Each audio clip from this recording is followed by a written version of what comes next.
स्वागत है आप सभी को हमारे YouTube channel lifeline online classes में। आज हम आप लोग को अध्ययन कराने वाले हैं वर्ग 10वीं के हिंदी के गद्य खंड के अध्याय नंबर 5 जो नागरी लिपि है।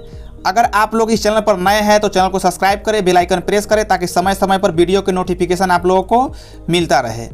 जैसा कि देख रहे हैं कि आप लोगों के सामने जो ये पाठ जो खुल कर आया हुआ है नागरी लिपि, तो इसके बारे में थोड़ा हम लोग चर्चा कर लेते हैं कि क्या है ये पाठ। तो नागरी लिपि के जो निबंधकार है, ये नागरी लिपि जो है इसका निबंधकार कौन है, तो इसका निबंधकार है गुणाकर मूले। आप लोग ध्यान रखिएगा, इसका निबंधकार नागरी लिपि का गुणाकर मूले है, गुणाकर मूले।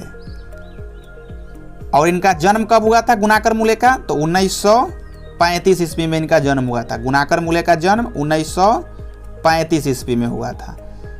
कहाँ हुआ था, तो महाराष्ट्र में हुआ था गुणाकर मूले का जन्म।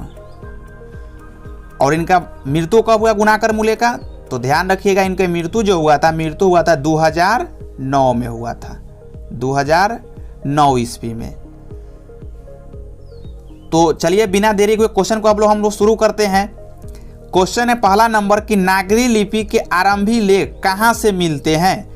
नागरी लिपि के आरंभी लेख कहाँ से मिलते हैं, तो नागरी लिपि के आरंभी लेख यहाँ पर ऑप्शन है आप लोगों का पूर्वी भारत, पश्चिमी भारत, दक्षिणी भारत, उत्तरी भारत। तो नागरी लिपि के आरंभी लेख जो मिलते हैं ना, वो मिलते हैं दक्षिणी भारत से। ऑप्शन नंबर आप लोगों का सी हो जाएगा। चलिए अगला क्वेश्चन को देखते हैं। अगला क्वेश्चन है कि बेतमा दान पत्र किस समय का है। बेतमा दान पत्र किस समय का है, 1020 ईस्वी, 1021 ईस्वी, 1022 ईस्वी, 1023 ईस्वी। तो ऑप्शन नंबर आप लोगों का ए नंबर हो जाएगा 1020 ईस्वी। बढ़ते हैं आगे की तरफ, देखते हैं अगला क्वेश्चन क्या है। अगला क्वेश्चन है कि उत्तर भारत से नागरी लिपि के लेख कब से मिलने लगते हैं। उत्तर भारत से नागरी लिपि के लेख कब से मिलने लगते हैं, तो ऑप्शन है यहाँ पर आप लोगों का 8वीं सदी, 6ठी सदी, 9वीं सदी, 4थी सदी। तो ऑप्शन नंबर आप लोगों का ए हो जाएगा। 8वीं सदी से उत्तर भारत से नागरी लिपि के लेख के मिलने लगते हैं। अगला नंबर क्वेश्चन को देखते हैं। अगला क्वेश्चन है कि गुणाकर मूले ने मिडिल स्तर की पढ़ाई किस भाषा में की है। गुणाकर मूले जो मिडिल स्तर की पढ़ाई जो की है वो किस भाषा में की है। ऑप्शन है मराठी भाषा में, पंजाबी भाषा में, बांग्ला भाषा में, अंग्रेजी भाषा में। तो मिडिल स्तर की पढ़ाई किस भाषा में की है, मराठी भाषा में की है। ऑप्शन नंबर ए हो जाएगा, क्योंकि उनका जन्म कहाँ हुआ था, महाराष्ट्र में हुआ था। महाराष्ट्र में कौन सी भाषा चलती है, तो मराठी ही चलती है। चलिए आगे की तरफ बढ़ते हैं। अगला क्वेश्चन को देखते हैं। अगला क्वेश्चन है कि मूले ने अंग्रेजी व हिंदी की पढ़ाई कहाँ पर की। मूले यानी कहने का मतलब है गुणाकर मूले ने हिंदी एवं अंग्रेजी की पढ़ाई कहाँ पर की। दिल्ली में, जौनपुर में, वर्धा में, इलाहाबाद में। तो उन्होंने अंग्रेजी व हिंदी की पढ़ाई वर्धा में की। ऑप्शन नंबर आप लोगों का सी हो जाएगा। चलिए आगे की तरफ बढ़ते हैं। अगला क्वेश्चन देखते हैं। अगला क्वेश्चन बहुत अच्छा क्वेश्चन है कि नेपाली भाषा की लिपि लिखी जाती है। नेपाली भाषा जो है वो कौन सी लिपि में लिखी जाती है, तो ऑप्शन है गुरुमुखी लिपि, खरोष्ट लिपि, ब्राह्मणी लिपि, देवनागरी लिपि। तो नेपाली भाषा की जो लिपि है वो क्या है, देवनागरी लिपि है। नागरी लिपि को ही नागरी लिपि से ही देवनागरी का उदय हुआ है। तो नेपाली भाषा की लिपि क्या है, देवनागरी लिपि है। आप लोग ये भी ध्यान रखिए कि मराठी भाषा की भी लिपि क्या है, देवनागरी लिपि है। और हम लोग का हिंदी का भी क्या है, तो देवनागरी ही है। संस्कृत का भी देवनागरी ही है। चलिए आगे की तरफ बढ़ते हैं। अगला क्वेश्चन है कि गुणाकर मूले का जन्म कब हुआ। गुणाकर मूले का जन्म कब हुआ, तो पीछे जिक्र किए हैं शुरू में ही कि गुणाकर मूले का जन्म कब हुआ था, 1935 ईस्वी में हुआ था। कहाँ पर ही, तो महाराष्ट्र में हुआ था। चलिए नेक्स्ट क्वेश्चन को देखते हैं। नेक्स्ट क्वेश्चन है गुणाकर मूले का जन्म कहाँ हुआ था। ये तो जिक्र किए हैं कि गुणाकर मूले का जन्म कहाँ हुआ था, महाराष्ट्र में हुआ था। ऑप्शन नंबर सी हो जाएगा। चलिए आगे की तरफ बढ़ते हैं। अगला क्वेश्चन को देखते हैं। अगला क्वेश्चन है कि उन्होंने किस पुस्तक में पुरानी लिपियों की विस्तृत जानकारी दी है। उन्होंने कहने का मतलब कि गुणाकर मूले ने किस पुस्तक में पुरानी लिपियों की विस्तृत मतलब विस्तार से चर्चा की है, जानकारी दी है। तो ऑप्शन है संस्कृति, अक्षर कथा, प्राचीन भारत का इतिहास, पूरा लिपि शास्त्र। तो ऑप्शन नंबर आप लोगों का सी नंबर हो जाएगा, प्राचीन भारत का इतिहास। चलिए आगे की तरफ बढ़ते हैं। अगला क्वेश्चन को देखते हैं। अगला क्वेश्चन है कि गुप्तों की राजधानी को क्या कहा जाता होगा। गुप्तों की राजधानी को क्या कहा जाता था? तो ऑप्शन है आप लोगों के सामने पाटलिपुत्र, कुसुमपुर, विलासपुर, देवनगरी। तो क्या कहा जाता था? देवनगरी। ऑप्शन नंबर डी हो जाएगा देवनगरी। चलिए अगला क्वेश्चन को देखते हैं। अगला क्वेश्चन है कि बांग्ला लिपि प्राचीन नागरी लिपि की है। बांग्ला लिपि, बांग्ला जो लिपि है प्राचीन नागरी लिपि की क्या है? ऑप्शन है पुत्री, बहन, भगनी, बहू। तो ऑप्शन नंबर आप लोगों का जो हो जाएगा बी नंबर हो जाएगा बहन। चलिए अगला क्वेश्चन को देखते हैं। अगला क्वेश्चन है कि केरल के शासकों के द्वारा सिक्कों पर वीर केरलस्य शब्द किस लिपि में लिखी गई? केरल के शासकों द्वारा सिक्कों पर वीर केरलस्य शब्द किस लिपि में लिखी गई? ऑप्शन है आप लोगों के सामने नागरी लिपि, ब्राह्मणी लिपि, नंदी नागरी लिपि, गुरुमुखी लिपि। तो ऑप्शन नंबर आप लोगों का जो हो जाएगा, ऑप्शन नंबर आप लोगों का हो जाएगा ऑप्शन नंबर ए नागरी लिपि। चलिए नेक्स्ट क्वेश्चन की तरफ बढ़ते हैं। नेक्स्ट क्वेश्चन है कि पहले पहले किन राजाओं के लेखों के लिपि को ही नंदी नागरी नाम दे दिया गया था? पहले पहले किन राजाओं के लेखों के लिपि को ही नंदी नागरी नाम दे दिया गया था? ऑप्शन है देवनागरी के राजाओं को, विजयनगर के राजाओं को, राष्ट्रकूट के राजाओं का, चोल राजाओं का। तो ऑप्शन नंबर बी हो जाएगा विजयनगर के राजाओं का। विजयनगर के जो राजा थे उनका जो लेख है उसी लेख को क्या दे दिया था क्या संज्ञा? कि नंदी नागरी का संज्ञा दे दिया गया था। चलिए अगला क्वेश्चन को देखते हैं। 14 नंबर क्वेश्चन है उत्तर भारत की विशेष स्थापत्य शैली को क्या कहते हैं? उत्तर भारत की विशेष स्थापत्य शैली को क्या कहते हैं? ललित शैली, अभिनागर शैली, विभ्राट शैली, नागर शैली। तो ऑप्शन नंबर आप लोगों का डी हो जाएगा नागर शैली। चलिए अगला क्वेश्चन को देखते हैं। बहुत ही अच्छा क्वेश्चन है। देवनागरी लिपि में मुद्रण के टाइप कब बने? देवनागरी जो लिपि है उसको मुद्रण कहने का मतलब प्रिंटिंग करके जब कोई चीज़ बाहर निकालते हैं, मतलब मशीन की सहायता से या टाइपिंग करते हैं, तो उसका टाइप कब बने? ऑप्शन है 2 सदी पहले, 2 दशक पहले, 20वीं सदी, 11वीं सदी पहले। तो देवनागरी का जो मुद्रण का जो टाइप बना था वो बना था 2 सदी पहले। ऑप्शन नंबर ए हो जाएगा। चलिए नेक्स्ट क्वेश्चन को देखते हैं। नेक्स्ट क्वेश्चन है कि नागरी लिपि कब सार्वदेशिक लिपि थी? नागरी लिपि कब एक सार्वदेशिक लिपि थी, मतलब सभी देशों के लिए थी। सार्वदेशिक कहने का मतलब सभी देशों के लिए थी।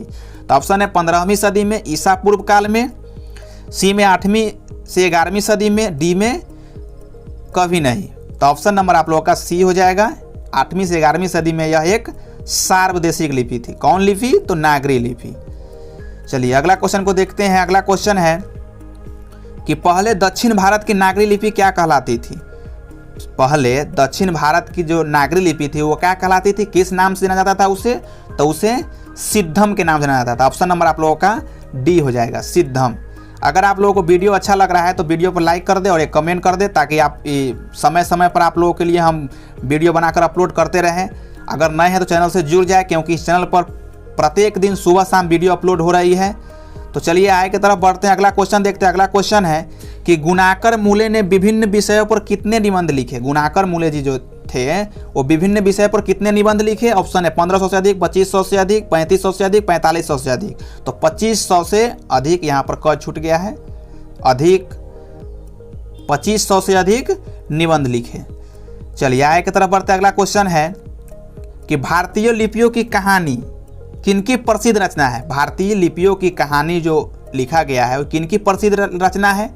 गुणाकर मूले की, नलिनी विलोचन शर्मा की, महादेवी वर्मा की, सुमित्रा नंदन पंत की। तो ये जो रचना है ये रचना किनका है? तो गुणाकर मूले का है। चलिए 20 नंबर ऑब्जेक्टिव देखते हैं कि इस्लामी शासक का आरंभ काल है। इस्लामी शासक यानी कहने का मतलब मुगल शासक का आरंभ काल कब से है? तो 12वीं सदी, 13वीं सदी, 14वीं सदी, 15वीं सदी। तो ऑप्शन नंबर ए हो जाएगा 12वीं सदी है इस्लामी शासन का आरंभ काल। चलिए अगला क्वेश्चन देखते हैं कि गुणाकर मूले की मृत्यु कब हुई? तो इसके बारे में चर्चा पीछे हम किए हैं कि इनका मृत्यु कब हुआ? 2009 ईस्वी में। जन्म कब? जन्म हुआ था 1935 में। कहाँ? तो महाराष्ट्र में। आगे की तरफ 22 नंबर क्वेश्चन को देखते हैं। 22 नंबर क्वेश्चन बहुत अच्छा क्वेश्चन है। किस शासक ने अपने सिक्कों पर राम सीता की आकृति और नागरी लिपि में रामसीय शब्द अंकित करवाए थे? वह कौन सा शासक था? मुगल शासक जिन्होंने वो अपने सिक्के पर क्या राम सीता की आकृति या नागरी लिपि में रामसीय शब्द अंकित करवाए थे। ऑप्शन है शेर शाह सूरी, हरिहर, अकबर, चंद्रगुप्त द्वितीय। तो ऑप्शन नंबर हो जाएगा सी नंबर, अकबर ने ऐसा कार्य किए थे। चलिए आगे की तरफ बढ़ते। अगला क्वेश्चन है कि नागरी लिपि शीर्षक निबंध के निबंधकार कौन है। ये तो पता ही होगा, पीछे चर्चा ही कर दिए, कौन है, गुणाकर मूले है। ऑप्शन नंबर ए हो जाएगा।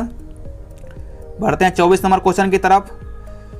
नागरी लिपि शीर्षक पाठ किस पुस्तक से लिया गया है। नागरी लिपि जो शीर्षक पाठ है किस पुस्तक से लिया गया। अक्षरों की कहानी, भारतीय लिपियों की कहानी, अक्षर कथा, इनमें से कोई नहीं। तो ऑप्शन नंबर आप लोगों का बी हो जाएगा, भारतीय लिपियों की कहानी। चलिए आगे की तरफ बढ़ते हैं। 25 नंबर क्वेश्चन बहुत अच्छा क्वेश्चन है, जिक्र पीछे भी किए हैं इसके बारे में कि मराठी भाषा की लिपि क्या है। तो मराठी भाषा की लिपि क्या है, तो मराठी भाषा की लिपि क्या है, देवनागरी है। ऑप्शन नंबर सी हो जाएगा, देवनागरी। चलिए आगे की तरफ देखते हैं। टकसाल का संबंध है, टकसाल का संबंध क्या चीज से है। इस ऑप्शन के हिसाब से सिक्कों का, अभिलेखों से, लिपि से, अनाज से। तो टकसाल का संबंध जो है सिक्कों से है। ऑप्शन नंबर ए हो जाएगा, सिक्कों से है। चलिए आगे की तरफ बढ़ते हैं। 27 नंबर क्वेश्चन को देखते हैं। 27 नंबर क्वेश्चन है कि श्रवण बेलगोला स्थान का संबंध है। श्रवण बेलगोला जो स्थान है उसका संबंध क्या चीज से है। इसमें धर्म का नाम दिया हुआ है कि जैन धर्म, बौद्ध धर्म, सिख धर्म, वैष्णव धर्म। तो ऑप्शन नंबर ए हो जाएगा, जैन धर्म का संबंध है श्रवण बेलगोला स्थान से। चलिए अगला क्वेश्चन देखते हैं। सिद्धम क्या है। सिद्धम क्या है, मंत्र, सिद्धि योगी, साधु, एक प्रकार की लिपि। तो ऑप्शन नंबर हो जाएगा एक प्रकार की लिपि, क्योंकि दक्षिण भारत में पहले इसको क्या जिस नाम जानते थे नागरिक को, तो सिद्धम के नाम से।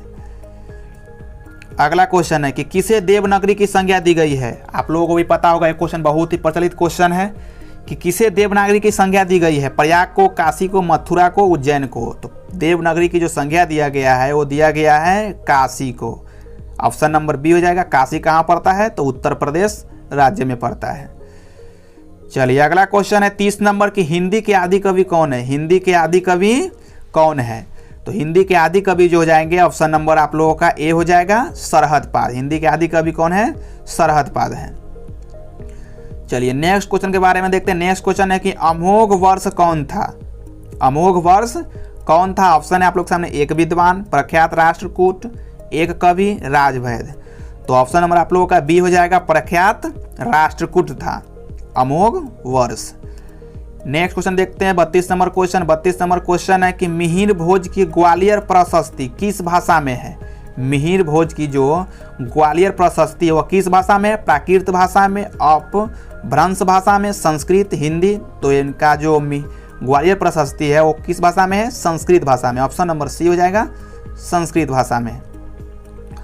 चलिए अगला क्वेश्चन देखते हैं कि बेतमा कहाँ है। बहुत अच्छा क्वेश्चन है कि बेतमा कहाँ है। इंदौर के पास, इलाहाबाद के पास, पुणे के पास, पटना के पास। जो बेतमा जो है वो कहाँ है, इंदौर के पास है। ऑप्शन नंबर ए हो जाएगा। चलिए अगला क्वेश्चन देखते हैं। 34 नंबर क्वेश्चन है और लास्ट क्वेश्चन है इस अध्याय का। दक्षिण भारत के पांड्य प्रदेश से किस राजा के पलियम तामपत्र मिले। दक्षिण भारत के पांड्य प्रदेश से किस राजा के पलियम तामपत्र मिले। ऑप्शन है महेंद्रपाल, राजा वर्गुण, राजा भोज, श्री गंगराज। तो ऑप्शन नंबर आप लोगों का हो जाएगा, ऑप्शन नंबर बी हो जाएगा, राजा वर्गुण। तो हम लोग यहाँ पर अध्याय नंबर 5 के एक एक करके 34 ऑब्जेक्टिव को सोल्व किए हैं। अगर आप लोग को वीडियो अच्छा लगा है तो वीडियो पर लाइक कर दीजिएगा और चैनल पर नए होइएगा तो चैनल को सब्सक्राइब कर दीजिएगा। तो फिर हम मिलते हैं अगले वीडियो में। तो आज के लिए इतना ही, धन्यवाद।